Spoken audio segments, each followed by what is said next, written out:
শিশিরবাবু, আপনি আপনি বর্ষিয়ার নেতৃত্ব এবং এই জেলাকে হাতের তালুর মতো চেনেন, কি বলবেন এই জয়লাভ 16-0? ব্রিটিশরা যেভাবে অত্যাচার করতো এরা ঠিক সেইভাবে অত্যাচার করেছে, যে গভর্নমেন্ট চলে গেল। আপনি বলেছিলেন যে ভবানীপুরে জয়লাভ করলে সেখানে পার্টি অফিস বানাবেন।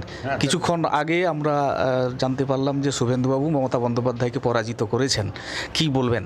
না, কিছু না, ওখানে তো পার্টি অফিস করতে হবে। তার ভবানীপুরের লোকের যে ওয়ান্টিং, তার একটা এমএলএ, একটা মন্ত্রী, একটা জনপ্রতিনিধি যেই হন না কেন, যেখান থেকে জিতেন সেইখানের মানুষকে তাদেরকে দেবজ্ঞানে পূজা করতে হয়।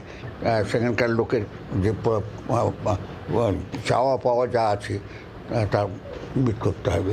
মমতা বন্দ্যোপাধ্যায় আজকে ভবানীপুরে গিয়েছিলেন, সেখানে বিস্তর অভিযোগ করে তিনি বেরিয়েও এসছেন। এইটা নিয়ে যদি আপনি কিছু বলেন, দীর্ঘদিন তো পাগলের প্রলাপ, এই পাগলের প্রলাপ ছাড়া আজ একটা কী বলা যায়? একটা গণতান্ত্রিক ব্যবস্থাকে মানি না।